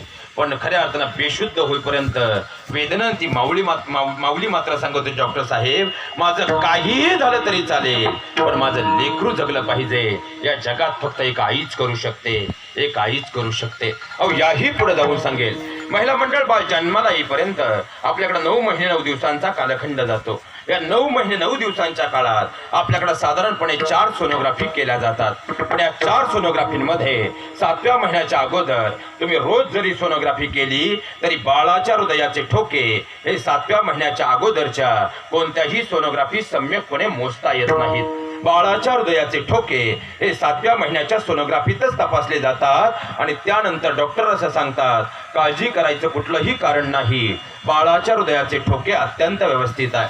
आता एका मिनिटासाठी आपण मेडिकल सायन्सचा अभ्यास करूया. मेडिकल सायन्स आपल्याला असं सांगतं की तुम्ही मी जो श्वास घेतो हा घेतलेला श्वास तुमच्या माझ्या फुफ्फुसापर्यंत पोहोचतो, त्यानंतर हृदयात त्याचं पंपिंग होतं आणि तदनंतर हृदयाचा ठोका पडतो. म्हणजे मेडिकल सायन्स आधारे श्वास घेतल्याशिवाय हृदयाचा ठोका पडू शकत नाही. मग बाळ तर आईच्या गर्भात आहे, मग बाळ श्वास घेतं कसं? उद्या जाऊन तुम्ही कोणत्याही डॉक्टरांना विचारा, डॉक्टर तुम्हाला सांगतील बाळ कुठलाही श्वास घेत नाही. आई जो श्वास घेते त्यातला अर्धा श्वास 9 महिने 9 दिवस ते आपल्या बाळाला अर्पण करत असते. आणि पुरुष मंडळी, मला जाणीवपूर्वक तुम्हाला यासाठी हे वाक्य सांगायचं होतं की मेडिकल सायन्सनं हे प्रूफ केलंय की तोच अर्धा श्वास जर तुमच्यावर आणि माझ्यावर घेण्याची वेळ आली तर पुढच्या 13.5 तासांच्या आत आपल्याला व्हेंटिलेटर म्हणजे कृत्रिम श्वास जोडावा लागतो. ती माऊली मात्र 9 महिने 9 दिवस आपला अर्धा श्वास आपल्या बाळाला अर्पण करत असते. अहो, याही पुढे जाऊन सांगतो, महिला मंडळ, बाळ जन्माला आलं की बाळ पहिल्यांदा रडतं, चूक की बरोबर? बाळ जर नाहीच रडलं तर डॉक्टर चिमटा घेऊन का होईना ते बाळ रडवतात, पण जोपर्यंत बाळ रडत नाही तोपर्यंत आईशी असणारा बाळाचा नाळ कापला जात नाही. आणि बाळ कितीही गुटगुटीत असू द्या, बाळ कितीही सुदृढ असू द्या, पण जर बाळ रडण्याच्या अगोदर आईशी असणारा बाळाचा नाळ कापला तर पुढच्या काही मिनिटात बाळ जागेवर गतप्राण होतं, प्राण सोडतं, म्हणजे मरतं. याचं कारण असं आहे, बाळ आईच्या गर्भात असताना त्याच्या डाव्या बाजूचं जे फुफ्फुस आहे हे गर्भात चालू असतं आणि उजव्या बाजूचं जे फुफ्फुस आहे हे गर्भात असताना पूर्णतः बंद म्हणजे कोरकट्ट असतं. बाळ ज्यावेळी गर्भाच्या बाहेर येतं, या मृत्यूलोकात बाळ पहिल्यांदा रडतं तेव्हा ते पहिला श्वास घेतं आणि घेतलेला पहिला श्वास त्याच्या बंद असणाऱ्या उजव्या धडपेपर्यंत पोचला जातो. मग तो पोचल्यानंतर उजव्या बाजूची धडप उघडते. ती धडप उघडल्यानंतर नाळेसह पहिल्यांदा डॉक्टर त्या बाळाला आपल्या हातावर पालथं घेतात, दोन्ही फुफ्फुस सुरू झाल्याच्या आधी खात्री करतात आणि ही खात्री पटल्यानंतरच आईशी असणारा बाळाचा नाळ कापतात आणि मग या मृत्यूलोकात बाळाला जीवदान मिळतं. हे आईनं या मृत्यूलोकात केलेलं दुसरं दान म्हणजे प्राणदान आहे. आईनं केलेल्या मृत्यूलोकातील तिसरं दान म्हणजे रक्तदान आहे. एखादा म्हणे रक्तदान काय मोठी गोष्ट आहे महाराज, आज 2 ते 2.5 हजार रुपयाला रक्ताची बाटली मिळते. पण लक्षात ठेवा महाराज, तुम्ही कोणालाही रक्त द्या, पण ज्याला तुम्ही रक्तदान करून जीवदान देणार आहात ना, पहिली गोष्ट त्याच्याबरोबर तुमचा ब्लड ग्रुप मॅच व्हावा लागतो. आज विज्ञानानं विज्ञान युगात विज्ञान क्षेत्रात एवढी प्रगती साधली, पण याच विज्ञानानं विज्ञान युगात विज्ञान क्षेत्रात एक शोध आजही विज्ञानाला लावताच आला नाही, तो म्हणजे आईचा ब्लड ग्रुप कोणताही असू द्या आणि बाळाचा ब्लड ग्रुप कोणताही असू द्या, तरी आईचं रक्त बाळाला आणि बाळाचं रक्त आईला चालतं कसं, आजही विज्ञानाला न उलगडलेलं कोड आहे. तुम्ही कोणालाही रक्त द्या, पण ज्याला तुम्ही रक्तदान करून जीवदान देणार आहात ना, पहिली गोष्ट त्याच्याबरोबर तुमचा ब्लड ग्रुप मॅच व्हावा लागतो. आणि दुसरी गोष्ट, तुम्ही ज्याला रक्तदान करून जीवदान देणार आहात, तुम्ही रक्त देण्यापूर्वी त्याच्या शरीरात एक तरी अगोदरचा रक्ताचा थेंब असावा लागतो, तरच तुमचं रक्त तुम्ही त्याला परावर्तित म्हणजे ट्रान्सप्लांट करू शकता. पण लक्षात ठेवा महाराज, तुमच्या माझ्या शरीरातील पहिला रक्ताचा थेंब हा आपल्या आईनं निर्माण केलाय. हे आईनं या मृत्यूलोकात केलेलं तिसरं दान म्हणजे रक्तदान आहे. आईनं केलेलं या मृत्यूलोकातील चौथं दान म्हणजे अस्थिदान आहे. 2 भावांमध्ये प्रॉपर्टीवरून वाद झाले तर आम्ही हाडांच्या बळावर बोलतो, पाहून घेईल. 2 मित्रांमध्ये कॉलेजमध्ये वाद झाले, आम्ही हाडांच्या बळावर बोलतो, पाहून घेईल. पण ज्या हाडांच्या बळावर तुम्ही मी बोलतोय ना, की तुमच्या माझ्या शरीरातली हाडं आपल्या आईनं खऱ्या अर्थानं आपल्या रक्ताचं पाणी करून तुमच्या माझ्या शरीरात निर्माण केली. आईनं फक्त हाड नाही दिली हो, ती मजबूत होण्यासाठी तिनं दुधावाटे कॅल्शियम सुद्धा दिलं. विचार करा, लोखंड मातीत जर टाकलं तर खऱ्या अर्थाने त्याचे 2 वर्षात गंजून माती होते. पण आजही लाखो नाही तर करोडो वर्षापूर्वीचे मानवी हाडांचे अवशेष आजही उत्खनन करताना तसेच्या तसे सापडतात, कारण ही माती सुद्धा मातेनं दिलेल्या हाडांची माती करू शकत नाही. मातृत्वाचा चौथा उपकार आहे आणि आईनं केलेलं या मृत्यूलोकातील शेवटचं 5वं दान. पण हे दान सांगण्यापूर्वी ज्या व्यासपीठावर मी उभा आहे त्या व्यासपीठाची मर्यादा मला ज्ञात आहे, पण माझ्या शब्द आणि विषयाला न्याय द्यायचा आहे. म्हणून इथं बसलेल्या प्रत्येक आईच्या चरणावरती सर्वप्रथम मुलगा आहे ना त्याने दंडवत अर्पित करतो आणि माझ्या शब्द विषयाला न्याय द्यायचा आहे. म्हणून या व्यासपीठावर हा शब्द उच्चारतो. आईनं केलेलं 5वं दान म्हणजे लज्जादान आहे. जी तिची लज्जा तिने जन्माच्या वडिलांसमोर कधी उघडी होऊ दिली नाही, जी तिची लज्जा तिच्यासारख्या भावासमोर कधी उघडी होऊ दिली नाही. पण लेकराला जर भूक लागली ना महाराज, आई काळ पाहत नाही, आई वेळ पाहत नाही, आई जागा पाहत नाही, पहिल्यांदा पानं आपल्या लेकराच्या तोंडात देते, कारण त्या लेकराची भूक त्या माऊलीसाठी सर्वस्व असतं. आईने केलेल्या या मृत्यूलोकातील हे 5वं दान म्हणजे लज्जादान आहे. साक्षात भगवान परमात्मा ही करू शकत नाही असे 5 उपकार या मृत्यूलोकात आपल्या आईनं आपल्यावर केलेत. म्हणून तर संत परंपरेनंही आणि साक्षात भगवान परमात्म्यानंही स्वतः श्रेष्ठ दर्जा या मृत्यूलोकात आपल्या मातेला बहाल केलाय. आता इथं बसलेले सगळे वारेकरी आहेत आणि आता खऱ्या अर्थानं आपल्या आषाढीची वारी ही जवळ आली. ज्या आषाढीच्या वारीला पंढरीच्या परमात्म्याला आपण भेटायला जाणार आहोत, तो पंढरीचा परमात्मा ही पंढरीच्या रावळात आलाच कसा हो. पुंडलिकांच्या घरामध्ये मुलबाळ नव्हतं, म्हणून त्या पुंडलिकाने आपली धर्मपत्नी माता पित्यांना बरोबर घेतलं आणि काशी यात्रा केली. काशीमध्ये स्नान करताना अर्धव भगवंताचा केला, पण एवढा अर्धव करूनही भगवान परमात्मा मात्र आलेच नाही. पण इकडे संत रोहिदास महाराजांनी आपल्या घरी आपलं कर्म करताना माता पित्यांची सेवा केली, तर स्वतःहून गंगा माता त्यांच्या चर्मभांड्यात प्रकट झाली. त्याने ध्येय लोहदंड माझ्या पुंडलिकांनी हाती घेतला. चंद्रभागेच्या काठावर ज्या ठिकाणी तरुण उठला त्या ठिकाणी छोटीशी झोपडी बांधली आणि आपल्या माता पित्यांना अखंड देवत्वाचा दर्जा दिला. आणि काशी यात्रेला गेल्यानंतर हार्थ आख देऊनही न आलेला भगवान परमात्मा मात्र जेव्हा पुंडलिकांनी आपल्या माता पित्यामध्ये देव पाहिला आणि त्या देवत्वाची पूजा करून खऱ्या अर्थानं तोच माता पिता रूपी देव आपलासा केला. म्हणून तर काशी यात्रेला बोलवणे न आलेला भगवान परमात्मा जेव्हा माता पित्याचा देव पुंडलिकांनी पाहिला, स्वतःहून द्वारकेवरून पंढरपूर निवासी झाला. आणि आम्ही जर आमच्या घरामध्ये त्यात आमच्या माता पित्यांना अखंड देवत्वाचा दर्जा दिला, तर तोच भगवान परमात्मा आपल्या घरी आल्याशिवाय राहणार नाही. पण त्यासाठी आम्हाला काय करावं लागेल? माता पिता रूपी देव आपलासा करावा लागेल.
जोरदार करावून टाळ्या. तुमचे सगळे सुरगंधर्व ताल आणि टाळ मर्षीसाठी झाल्या पाहिजेत. लक्षात घ्या महाराज, पुंडलिकांच्या घरामध्ये मुलबाळ नव्हतं, पण खरं काशी यात्रा केली पण भगवंत मिळाले नाहीत. पण जेव्हा माता पित्यांमध्ये स्वतः त्याने देवत्व पाहिलं आणि त्या देवत्वाची पूजा केली, तेव्हा न बोलवताही द्वारकेचा राणा पंढरपूर निवासी झाला. मग आम्ही जर आमच्या घरामध्ये त्याच माता पित्यांना देवत्वाचा दर्जा दिला आणि अखंड त्यांचं देवत्व देऊन त्यांची पूजा केली, तर न बोलवता तोच भगवान पंढरीचा परमात्मा आपल्या घरी आल्याशिवाय राहणार नाही. पण त्यासाठी आम्हाला काय करावं लागेल? तर माता पित्यांमध्ये देवत्व पहिल्यांदा पाहावं लागेल आणि त्या देवत्वाची पूजा आम्हाला करावी लागेल. पण जात असताना मात्र महाराष्ट्राचे एक दुर्दम्य शोकांतिकाही मांडून जातो. कारण आज खऱ्या अर्थानं पाहिलं तर आईंच्या प्रथम पुण्यस्मरण विधीच्या निमित्तानं बाबांची आठवण काढणं ही संयुक्तिक आहे. आणि खऱ्या अर्थानं आईंची इथे बसलेल्या त्यांच्या चिरंजीवांनी, त्यांच्या सुनबाई असतील, कन्या असतील, नातवंड असतील, सगळ्यांनी केलेली सेवा यथार्थपणे प्रत्येकाने अनुभवलेली आहे. पण खऱ्या अर्थानं जर पाहिलं तसे श्रावण बाळ आज मात्र महाराष्ट्राच्या घराघरात सापडत नाहीत. ही सुद्धा सगळ्यात मोठी शोकांतिका आहे. आज तर काही ठिकाणी आमची मुलं वडिलांनाही सहज बोलून जातात, काय केलंय माझ्यासाठी. इथं जर कोणी एखादा असा असेल ज्याला वाटत असेल ना की आपल्या वडिलांनी आपल्यासाठी काय केलंय, तर मी सांगतो म्हणून पुढच्या 3 मिनिटात फक्त 3च गोष्टी करून जाव्यात. पुढच्या 3 मिनिटात तुम्हाला स्पष्ट होईल आपल्या आई वडिलांनी आपल्यासाठी काय केलंय. ज्याला वाटतं ना आपल्या वडिलांनी आपल्यासाठी काय केलंय, त्याला मी सांगतो म्हणून पहिली गोष्ट करावी. मागच्या संबंध 2022चा जर आम्ही अभ्यास केला तर 3 जानेवारी पासून 28 नोव्हेंबर पर्यंत सर्च इंडिया टुडे गोल्डच्या रिपोर्ट आधारे जो रिपोर्ट ग्राह्य धरला गेला त्यानुसार आपल्या महाराष्ट्रामध्ये 7,362 अर्भक एक दिवसाचं लेकरू आई हॉस्पिटल आणि नाल्याच्या कडेला अनाथ म्हणून ठेवून निघून गेल्याच्या दुर्दैवी घटना आपल्या महाराष्ट्रात घडल्यात. ज्याला वाटतं ना आपल्या वडिलांनी आपल्या आईनं आपल्यासाठी काय केलंय त्याने खऱ्या अर्थाने एक दिवस अशा हॉस्पिटलच्या नाल्याच्या कडेला जाऊन पाहावं. अहो बाळात्यात ठेवलेलं एक दिवसाचं ते लेकरू त्याच्या अंगावरची लाली सुद्धा उतरलेली नसते आणि जीवाच्या आकांतानं ते लेकरू मात्र टाहो फोडत असतं. त्या लेकराचं वय पहा, त्या लेकराच्या जीवनातले दुःख पहा आणि त्याचं उद्याचं असणारं अंधारातलं भविष्य पहा. आज आपलं वय, या वयात आपल्या जीवनात असणारा आनंद आणि आपल्या मातापित्यांनी घडवलेलं आपलं उद्याचं भविष्य पहा. कळून चुकेल आपल्या वडिलांनी आपल्याला काय दिलं. ज्याला वाटतं आपल्या वडिलांनी आपल्यासाठी काय केलंय. आता मधल्या मार्गे येताना मी पाहिल्यामध्ये 2 ठिकाणी रस्त्यांची कामं चालू आहेत. त्या ठिकाणी नवरा बायको अवकाळी पावसामध्ये आणि उन्हामध्ये दगडी फोडतायत आणि त्यांची खऱ्या अर्थानं जर पाहिली तर ही 10-10 वर्षाची लेकरं अनवाणी पायानं ती फोडलेली खडी या उन्हामध्ये दिवसभर त्या रस्त्यावर टाकतायत. अरे त्या लेकरांचं वय पहा, या वयातले त्या लेकरांचे कष्ट पहा आणि उद्याचं त्यांचा अंधारात असणारं कष्टमय भविष्य पहा. आज आपलं वय, आपल्या जीवनात असणारा आजचा आनंद आणि आपल्या आई वडिलांनी घडवलेलं आपल्या उद्याचं सुरक्षित भविष्य पहा. कळून चुकेल आपल्या मातापित्यांनी आपल्याला काय दिलं. ज्याला वाटतं ना आपल्या वडिलांनी आपल्यासाठी काय केलंय, मी सांगतो म्हणून एकदा अनाथ आश्रमाला नक्की भेट द्या. अनाथ मुलांच्या डोळ्यात डोळे घालून त्यांचं दुःख पहा, त्या लेकरांचं वय, त्यांचं भविष्य अंधारातलं पहा.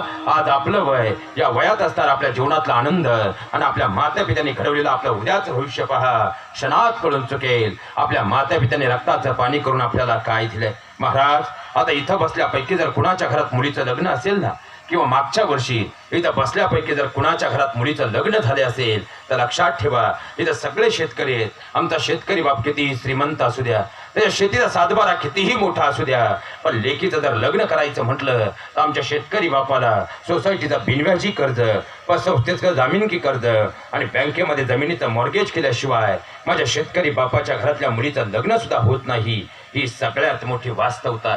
अहो, बापाची नजर लेकीवर गेली आणि बापाला जाणीव झाली आपली मुलगी उपवर झाली. त्या बापानं पायातला 2 किलोचा धुंडा शिजवला आणि भेटणाऱ्या प्रत्येकाला सांगू लागला, दादा एखादा चांगला मुलगा असेल तर सांगा बरं, लेकीचं लग्न करायचंय औंधा. पाहता पाहता महिना 1.5 महिना निघून गेला. आमचा शेतकरी बाप शेतामध्ये राबत होता. दुपारी 12ची वेळ होती. खऱ्या अर्थानं पाणी भरणं सुरू होतं आणि त्याच वेळी या शेतकरी बापाच्या खिशातला मोबाईल खाना आणला. आमच्या शेतकरी बापानं फोन कानाला लावला. फोन पाहुण्यांचा होता आणि पाहुणे उत्तरले, दादा अहो खऱ्या अर्थाने एक चांगली पार्टी आहे, चांगला मुलगा आहे, तुमच्या लेकीच्या आयुष्याचं कल्याण होईल बरं. दादा उद्या पाहिलं येतोय आम्ही तुमच्या लेकीला. एवढे शब्द ऐकले आणि खऱ्या अर्थाने त्या बापानं हातातलं फावडं जागेवर टाकलं आणि धावत तुमच्या आईच्या जवळ गेला. तुमच्या आईला सांगितलं, रुक्मिणी तुझ्या लेकीला पाहिला उद्या पाहुणे येणार आहेत ग, सगळी तयारी करून ठेव बरं. माझ्या बहिणींना आजही वर्तमानातून भूतकाळात जाऊन तो भूतकाळ वर्तमान काळात आणण्याचा प्रयत्न करा. अहो खऱ्या अर्थानं आजही तुमचा साक्षीगंध झालेला दिवस डोळ्यासमोर आठवून पहा. सकाळी 11:30ची वेळ होती. घरात वडील खुर्चीवर बसले होते, बाजूला पाहुणे बसलेले होते आणि मुलगी चहाचा ट्रे घेऊन पाहुण्यांच्या समोर आली. आज बापाची पहिल्यांदा नजर लेकीच्या हातल्या चहाच्या ट्रेवर गेली आणि आता माझी लेक माझ्यापासून दूर होणार म्हणून नकळत त्या बापाचे डोळे मात्र डबडबून आले. अहो खऱ्या अर्थानं माझ्या बहिणींना पहिल्यांदा त्या बापानं तुमच्या अंगावरचा शालू पाहिला आणि ही माझ्या लेकीच्या अखेरची माहेरची साडी म्हणून त्या बापाच्या डोळ्यातून अलगद अश्रू जमिनीवर ओघळला. पण त्याच वेळी आमच्या शेतकरी बापाच्या मनात विचार आला, अरे आता माझी लेक माझ्यापासून दूर होणार पण तिच्या आयुष्याची आता नवीन सुरुवात होणार. म्हणून बसल्या जागी डोळ्याशी आलेले अश्रू सुद्धा त्या बापानं आपल्या आत गिळली आणि आनंदाने लेकीकडे पाहू लागला. 15 मिनिटांचा वेळ निघून गेला आणि मध्यस्थी मात्र खऱ्या अर्थाने बाहेर हाक मारत आला आणि आमचा शेतकरी बाप बाहेर आला आणि मध्यस्थीनं सांगितलं, दादा पार्टी चांगली आहे, मुलगा चांगला आहे, तुमच्या लेकीच्या आयुष्याचं कल्याण होईल बरं, पण दादा लग्नाचा सगळा खर्च मात्र तुम्हाला करावा लागेल. एवढे शब्द ऐकले आणि आमच्या शेतकरी बापाच्या पायाखालची वाळू सरकली. आणि चांगला हॉल पाहायचं म्हटलं तर 2-2.5 लाख रुपये निघून जातील. खऱ्या अर्थानं लेकीला दागिने करायचं म्हटलं तर 3-3.5 लाख रुपये पूर्ण राहील. पाहुण्यांचे मानपान करायला 2 लाख सहज निघून जातील. 7-8 लाख रुपये खर्च आहे, पण पैसे जवळ नाहीत, करावं काय. माझ्या बहिणींना आजही आठवून पहा, अहो जर तुमच्या भावाकडून कोणती चूक झाली त्याला धारेवर धरणारा, पण तुमच्याकडून कितीही मोठी चूक झाली तरी तुमची चूक माफ करून तुम्हाला खुशीत घेणारा हाच तुमचा शेतकरी बाप. पहिल्यांदा त्या दिवशी त्या शेतकरी बापानं तुमच्या 10वीला असणाऱ्या भावाला जवळ घेतलं आणि त्याच्या खांद्यावर हात ठेवून सांगितलं, पप्या तुझी ताई आयुष्यात दुसरं काय मागणार आहे. अरे तुझी ताई सुखी झाली, मी आनंदाने मरायला मोकळा झालो रे. माझ्या आयुष्यात मला दुसरं काही नको, पण तुझी ताई सुखी झाली पाहिजे. माझ्या बहिणींना आजही आठवून पहा. अहो तुमच्या 10वीला असणाऱ्या भावानं तुमच्या वडिलांच्या डोळ्यातली आसू पाहिली आणि तुमचा भाऊ उत्तरला, बाबा काळजी करू नका, आपण रात्रीचा दिवस करू, दिवसाची रात्र करू, हाडाची काढा आणि रक्ताचं पाणी करून पैसे कमवू, आपण कर्ज फेडू, पण माझ्या ताईचं आयुष्याचं सोनं झालं पाहिजे. आणि एवढाच आधार तुमच्या 10वीला असणाऱ्या भावाकडून तुमच्या वडिलांना मिळाला. आणि वडील मात्र घरात धावत आले. त्यांनी पाहुण्यांकडे पाहिलं आणि सांगितलं, पाहुणं अहो पाहता का, थोडा सुपारी. माझ्या बहिणींना आजही आठवा तुमचा साक्षीगंध झालेला तो दिवस, ज्या दिवशी संबंध दिवस आणि रात्र तुम्ही तुमच्या नवीन संसाराच्या प्रपंचाच्या स्वप्नात रममान होता. पण तुमच्या शेतकरी बापाच्या जीवनातली ती पहिली अशी रात्र होती की संबंध रात्रभर तो कुशीवरती फक्त कूच बदलत राहिला. पण पैसे आणावेत कुठून, पैसे जमवावेत कसे, या विवेचने त्याला रात्रभर झोप लागली नाही. अरे सकाळी दुधाची किटली घेऊन तो दूध डेअरीवर गेला ना, त्या दिवशी दुपारचे 12 वाजले तरी तुमचा शेतकरी बाप त्या दिवशी घरी आलाच नाही. कारण दूध घातल्यानंतर तो धावत खऱ्या अर्थानं सोसायटीत गेला, बँकेत गेला, आपल्या नातेवाईकांकडे आणि मित्रांकडे गेला. अनेकांचे उंबरटे तुमच्या शेतकरी बापानं शिजवले, तेव्हा तुमच्या लग्नापुरते पैसे आमच्या शेतकरी बापानं जमा केले. माझ्या बहिणींना आजही तुमचा बस्ता बांधलेला दिवस आठवून पहा. अरे त्या बापानं तुम्हाला 35,000चा शालू घेताना आमच्या शेतकरी बापा चेहऱ्यावर आनंद होता. पण माझ्या बहिणींनो, तुमच्या लग्नाच्या दिवशी मात्र त्या बापानं घातलेल्या बनियांची ठिगळं मोजायला या जगाच्या पाठीवरचा प्रत्येक दुर्बिणीचा डोळाही अपूर्ण होता. त्या बापानं बस्त्यात तुम्हाला 5,000चे सँडल घेताना आमच्या शेतकरी बापा चेहऱ्यावर आनंद होता. पण माझ्या बहिणींनो, तुमच्या लग्नाच्या आदल्या दिवशी मात्र उद्या गडबडीत आपल्या चपलेचा वात निघू नये म्हणून चंभाराकडे जाऊन आपल्या चपलेला 2 चुका मारून आणणार आहे. हाच तुमचा शेतकरी बाप होता. पण पडद्यामागे जगणारा बाप कधी पडद्यासमोर आम्ही समजून घेतलाच नाही, म्हणून आमचा बाप म्हणजे पिता आम्हाला कधी कळालाच नाही. भले त्या बापानं कर्ज केलं, पण तुमचं लग्नात मात्र त्यानं काही कमी पडू दिलं नाही. तुमचं लग्न मात्र त्यानं धूमधडाक्यात केलं. अरे 1 वर्ष निघून गेला आणि कोरोना आला. कोरोनाचंही 1.5 वर्ष निघून गेलं, होत्याचं नव्हतं झालं, पण तरी तो बाप मात्र खऱ्या अर्थानं आपल्या लेकरांसाठी जगत राहिला. आता मागचा गेलेला मार्चचा महिना असावा, 27-28 मार्चची तारीख होती आणि हाच तुमचा शेतकरी बाप मात्र गावातल्या हॉटेलमध्ये मित्रासोबत चहा पीत बसला होता. पण त्याच वेळी सोसायटीच्या शिपायांना दुरून पाहिलं. शिपाई धावत आला, तुमच्या शेतकरी बापाच्या हातामध्ये एक लिफाफा दिला आणि आमच्या शेतकरी बापानं तो तिथंच फोडला आणि पत्र वाचायला सुरुवात केली. पत्र सोसायटीचं होतं, पुढच्या 3 दिवसात हप्ता जमा करायचा होता. आणि बापाच्या पायाखालची वाळू सरकली.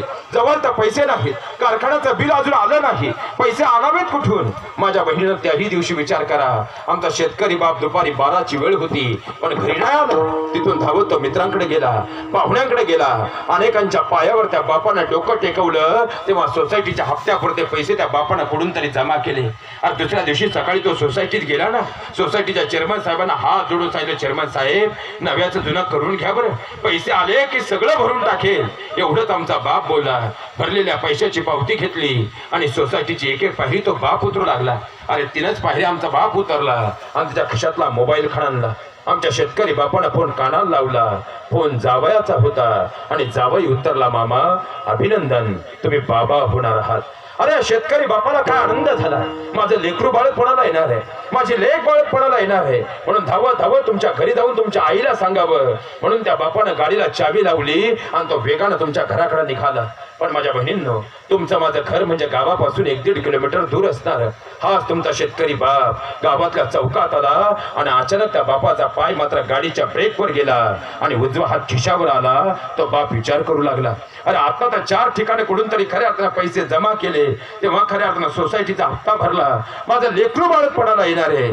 सरकारी दवाखान्यात न्यायचं म्हटलं तरी खऱ्या अर्थानं आता मेडिकलचा 7-8 हजार तर जवळ हवेत, पण माझ्या खिशात अवघे 2,000 रुपये पैसे आणावेत कुठून. माझ्या बहिणीने त्या दिवशी तो बाप घरी नाही गेला. तिथून तो धावत दूध संस्थेच्या ऑफिसमध्ये गेला, तिथून साखर कारखान्याच्या ऑफिसमध्ये गेला. मागचं एखादं बिल येणे का त्या बापानं पाहिलं आणि कुठून तरी खऱ्या अर्थानं त्या बापानं, ज्याला मी बळीराजा म्हणतो ना, पण त्याच तुमच्या बळीराजाला त्या दिवशी 6,000 जमा करायला सुद्धा दुपारचे 3 वाजले. अरे कुठून तरी त्या बापानं पैसे जमा केले आणि तो धावत तुमच्या घरी आला. तुमची आई दरवाजात उभी होती. आईच्या बाजूला संपलेली गॅस सिलेंडरची टाकी होती आणि तो आई बाप काही बोलणार. एवढा तुमच्या आई उतरल्या, हो दुपारचे 3 वाजले, होतात कुठं आज रविवार आहे, गावात घ्याची गाडी आली असेल, 5 वाजता गाडी निघून जाईल बरं.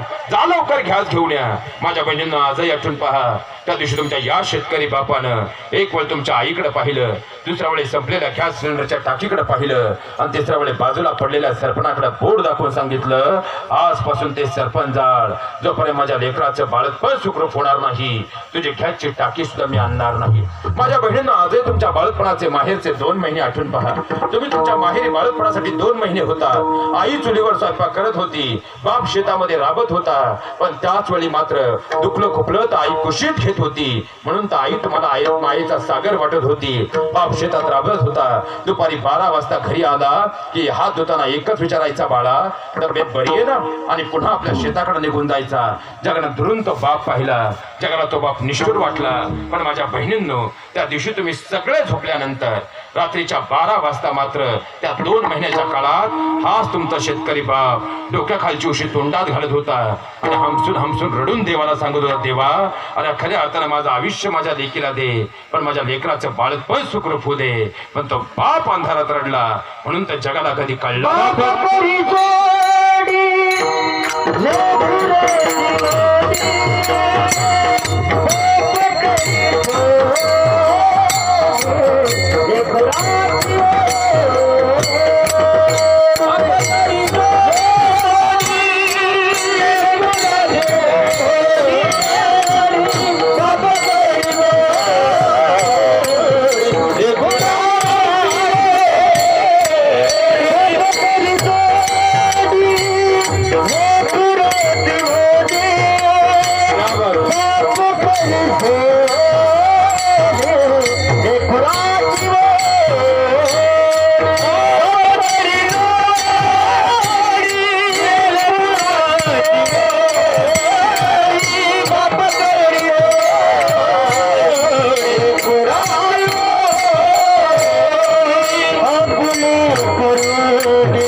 जो आपल्या कुटुंबासाठी उभं आयुष्य जगत असतो. बाप पप्पा डॅडी अनेक नावाने संबोधला जातो, पण खरं तर तो खरं नावाच्या पंढरी मधला साक्षात आमच्या घरातला विठ्ठलच असतो. वेळ भरपूर झाला, शेवटच्या 3च मुद्द्यांवरती येतो. माझ्या बहिणींना आजही खऱ्या अर्थानं तुमच्या बाळपणाची रात्र आठवून पहा. संध्याकाळी 10-10:30 सुमार होता.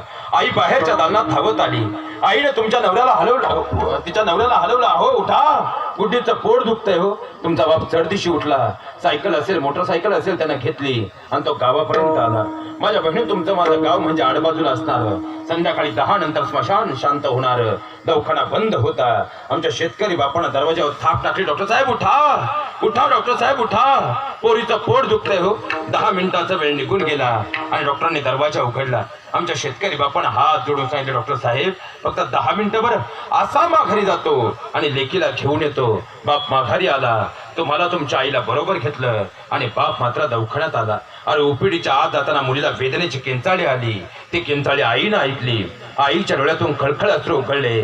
जगाने मात्र दरवाजात उभा असताना बाप पाहिला. तो जगाला निष्ठुर वाटला. पण माझ्या बहिणींनो, त्यावेळी तो बाप मात्र काळजातून रडत होता, म्हणून त्या जगाला दिसत नव्हता. तर इथं बसलेल्या प्रत्येकानं आपल्या आईला कधी ना कधी रडताना पाहिलंय, पण इथं बसलेला असा एकही नाही ज्यानं स्वतःच्या वडिलांना आजपर्यंत कधी हमसून रडताना पाहिलंय.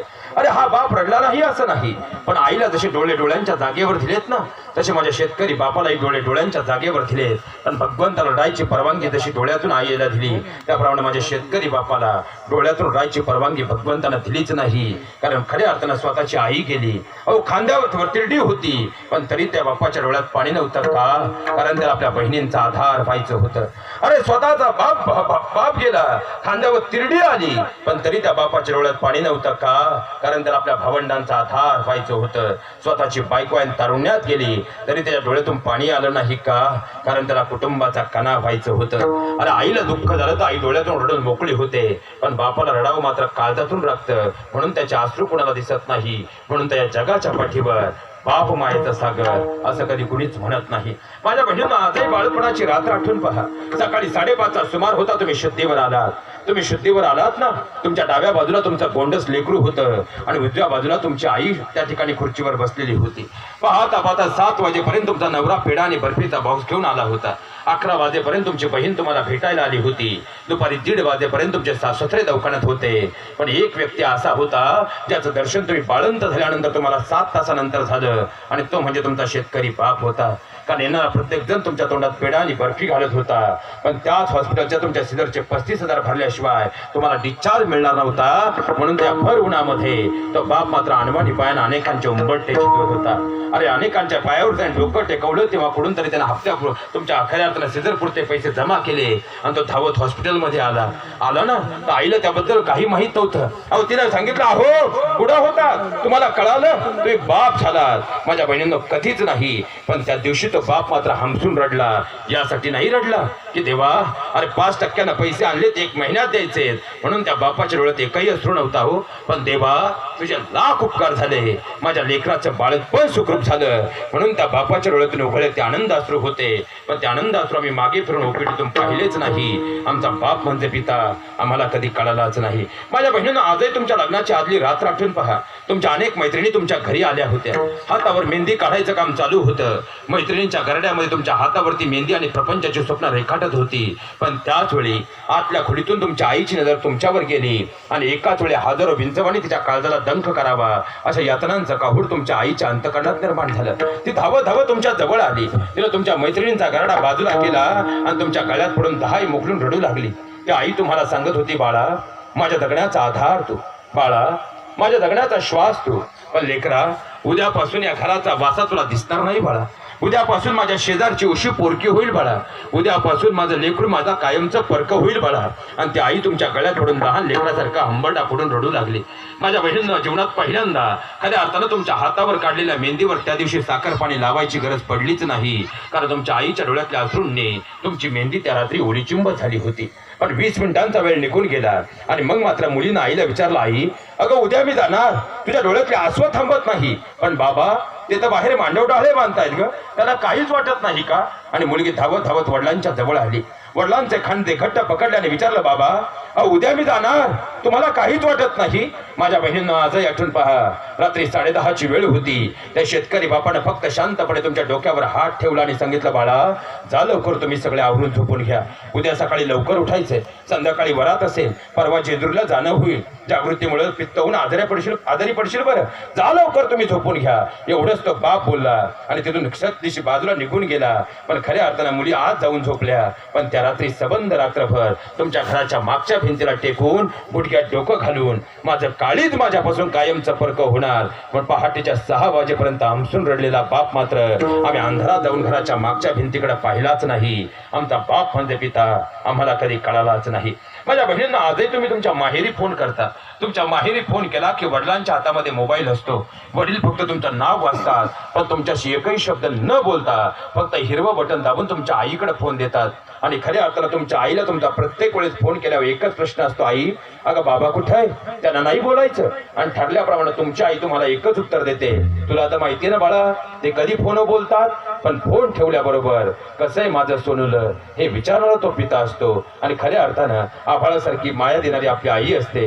आणि ते मातापिते छत्र जेव्हा घरातून निघून जातो त्यावेळेस खऱ्या अर्थानं पंढरीचा परमात्मा मात्र घरातून निघून गेल्याचा भास होतो. पण खऱ्या अर्थानं या कुटुंबातून खऱ्या आणि फार पूर्वी काळापूर्वी वडिलांचं झालेलं जाणं आणि 1 वर्षापूर्वी आईचं झालेलं जाणं शब्दांमध्ये व्यक्त होणार नाही, पण खऱ्या अर्थानं वस्तूची जड अंतकरणानं आपल्याला स्वीकारावीच लागणार आहे.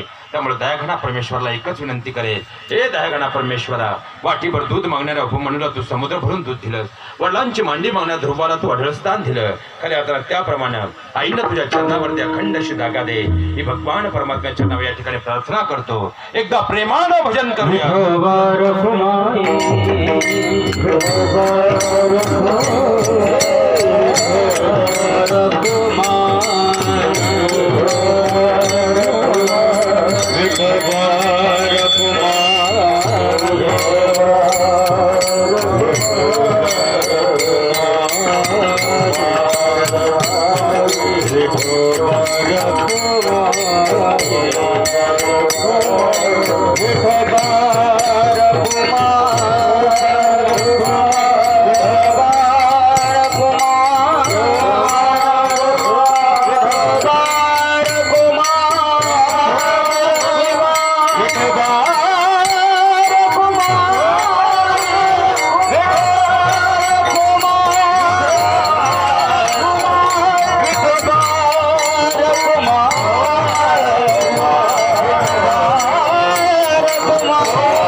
लक्षात घ्या महाराज, 11 वाजून खऱ्या अर्थानं 25 मिनिटांचा सुमार झालेला आहे आणि वारकरी संप्रदाय दंडसंहिते आधारे वक्त्यानं वेळेचं भान पाळणं हे वक्त्याचं आद्य कर्तव्य आहे. म्हणून खऱ्या अर्थानं नियोजित वेळेत पुढे जात असताना दयाघना परमेश्वराला एकच विनंती करूया, ए दयाघना परमेश्वरा, वाटीभर दूध मागणाऱ्या उपमनुला समुद्र भरून दूध देणारा तू दयावान, खऱ्या अर्थानं आईनं तुझ्या चरणावरती अखंड अशी जागा दे एवढी विनंती मात्र करून जातो. आणि माझ्या बहिणींनो, खऱ्या अर्थानं शेवटच्या क्षणी एक विनंती तुमच्या पायावर तुमचा लहान भाऊ म्हणून करून जातो. कारण सध्या काळाच्या प्रभावानुसार जर पाहिलं तर सध्या तरुण पिढी बिघडतीये. हा दोष खऱ्या अर्थानं आपल्याकडे वारंवार दिला जातो, पण हा दोष देत असताना खऱ्या अर्थानं एक गोष्ट मात्र आमच्या अंतकरणातून आम्ही दूर करतोय, शोकांतिका. कारण इथं बसलेली सगळी वयस्कर पिढी आहे. 50 वर्ष जर आपण मागं गेलो तर सकाळी खऱ्या अर्थानं कोंबड्याच्या आवाजानं सगळं गाव जागं होत होतं. आता काळ बदलत गेला, बदलत्या काळानुसार अनेक गोष्टी बदलत गेल्या, प्रत्येक गोष्टीला काहीतरी पर्याय निर्माण झाला. तर इथं बसलेली अशी एक पिढी आहे ज्याने चांबड्याची मोठही चालवलेली आहे, पत्र्याची मोठही चालवलेली आहे. पण चांबड्याची आणि पत्र्याची मोठ गेली कारण बोरवेल आला, पर्याय निर्माण झाला. दारासमोर पोस्टमॅनसाठी एक तार होती, ती तार निघून गेली कारण मोबाईल आला. पाहता घरातले फोटो निघून गेले कारण अल्बम आला. चिनी मातीचा सुगंध निघून गेला कारण स्लॅब आला. काळानुसार अनेक गोष्टी बदलत गेल्या, पण त्या प्रत्येक गोष्टीला पर्याय होता. पण एक शोकांतिका गेल्या काही वर्षापासून या मातीमध्ये निर्माण होऊ लागली, म्हणून तर आज आमची लेकरं बिघडतायत. शोकांतिका माझ्या बहिणीनं दातान तुम्हाला एक हात जोडून विनंती करून जातो. कारण या कुटुंबामध्ये जसं खऱ्या अर्थानं आईंचे 3 चिरंजीव असतील, कन्या असतील, त्यांच्या सुनबाई असतील, त्यांना झालेलं दुःख हे शब्दांमध्ये व्यक्त होणार नाही. त्याप्रमाणे खऱ्या अर्थानं त्यांच्या नातवंडांच्या जीवनातून त्यांच्या आजोबांचं गेलेलं काळ आणि आजीचं गेलेलं हे खऱ्या अर्थानं प्रेम शब्दांमध्ये व्यक्त होणार नाही. पण खऱ्या अर्थानं त्या नातवंडांनीही आपल्या आजीची केलेली सेवा इथं बसलेल्या प्रत्येकानं अनुभवली आहे. पण लक्षात घ्या, आज आम्ही शिक्षणाच्या नावाखाली आज महाराष्ट्राच्या मातीत एक वेगळं ओंगाळवणं चित्रही आम्हाला दिसू लागलंय. आणि ते चित्र म्हणजे आज आजी आजोबांना घरातल्या सन्मानाचं स्थान कुठेतरी कमी होताना आज महाराष्ट्राच्या पाठीवरती पाहायला मिळू लागलं. माझ्या बहिणींना हात जोडून तुम्हाला जाताना एक विनंती करून जातो, भले तुमच्या सासुसऱ्यांना एक वेळ उपाशी ठेवा, पण त्यांना हात जोडून तुम्हाला विनंती आहे, त्यांच्या नातवंडांपासून त्यांना मात्र दूर कधी करू नका. कारण एक वेळ ते अन्नाशिवाय जगू शकतात, पण आपल्या नातवंडांशिवाय ते जगू शकत नाहीत. हे सगळ्यात मोठं वास्तव आहे. अहो, खऱ्या अर्थानं आजी आजोबांच्या जीवनातला सगळ्यात शेवटचा डोळे मिटण्यापूर्वीचा जर कोण मित्र असेल, तो मित्र म्हणजे त्यांची नातवंड आहे. आणि नातवंडांच्या जीवनामध्ये सगळ्यात पहिल्या संस्कारांचा गुरु जर कोण असेल आणि मित्र जर हक्काचा कोण असेल, ते म्हणजे त्यांच्या आजी आजोबा आहेत. माझ्या बहिणींना जर तुमच्या लेकराला एखादी भाजी आवडली नाही, तुम्ही त्याला शिक्षा करून ती भाजी खायला लावता, पण त्या घरात जर आजी आजोबा असतील तर आजी कधी त्या लेकराला मांडीवर घेईल आणि आजोबा कधी त्याला एखादी गोष्ट सांगत अलगत न आवडणारी भाजी त्याच्या तोंडात घालतील, पळून सुद्धा येणार नाही. पण त्या आजी आजोबांना प्रावेशीच्या नावाखाली, शिक्षणानं समृद्ध होण्याच्या नावाखाली आज आम्ही अडगळीत टाकतोय. म्हणून तर आमची पुढची पिढी बिघडत चालली. शोकांतिक आहे. आता खऱ्या अर्थानं आज रविवार आहे, म्हणून तर शनिवार रविवार आला ना, हीच लेकरं आपल्या शिकलेल्या आणि शिक्षित झालेल्या मम्मीचा हात हातात घेत आहेत आणि काकुळतीला येऊन आपल्या आईला विनंती करतायत, उद्या परवा सुट्टी आहे, पटकन येऊ जाऊन. उद्या परवा सुट्टी आहे, पटकन येऊ जाऊन. चल ना ग मम्मी मला माझ्या आजी आजोबांकडे घेऊन. अगं थरथरणाऱ्या काठीला बळ मिळतं बघ, त्यांच्या थरथरणाऱ्या काठीला बळ मिळतं बघ, त्यांच्या अंधुक झालेल्या नजरेला आभाळ मिळतं बघ. अगं थोडा तिथं प्रकाश करू आपण 2 रात्र राहून. चल ना ग मम्मी मला माझ्या आजी आजोबांकडे घेऊन.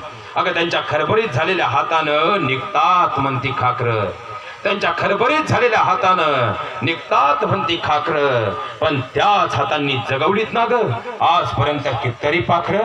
एका तासाठी आपण पाखरं व्हायला जाऊ. चल ना ग मम्मी मला माझ्या आजी आजोबांकडे घेऊन.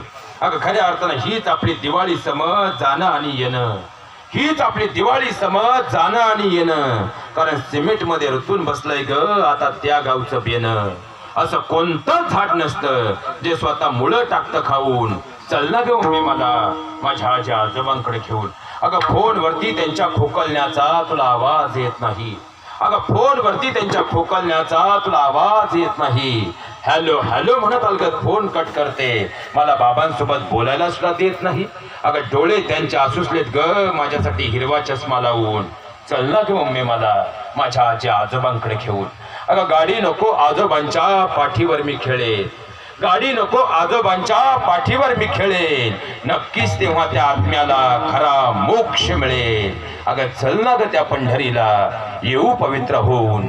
चल ना ग मम्मी मला माझ्या आजी आजोबांकडे घेऊन, माझ्या आजी आजोबांकडे घेऊन. त्या आजी आजोबा म्हणजे घराचा श्वास आहे, तो जपा एवढी विनंती या ठिकाणी करतो. आदरणीय खऱ्या अर्थानं दादा आपल्या सर्वांचे नम्रतापूर्वक या ठिकाणी मनपूर्वक व्यक्त करतो. आदरणीय आमचे सिस्टमवाले दादा असतील, त्याचप्रमाणे खऱ्या अर्थानं मोठ्या लोकांचा मोठेपणा काय असतो आज आपल्या सगळ्यांच्या रूपानं वास्तवात अनुभवायला मिळाला. कमी वेळेत मला बोलायला अधिकचा वेळ मिळावा म्हणून प्रत्येक शब्दाला मुखामध्ये तुमच्या साखरेसारखं गोड प्रमाण होतं, पण त्याचं तुम्ही खडी साखरेत रूपांतर केलं. आपण सर्वांच्या चरणावर नम्रतापूर्वक या ठिकाणी दंडवत अर्पित करतो. आदरणीय आमचे विनेकरी बाबा, आमचे समस्त काळ महर्षी, आपण सर्वांच्या चरणावर नम्रतापूर्वक या ठिकाणी दंडवत अर्पित करतो आणि खऱ्या अर्थानं आपल्या सर्वांचे ऋण व्यक्त करत माझ्या वाणीला पूर्ण विराम देतो. ज्ञानेश्वरा मागुनी ज्ञानाराज मागुनी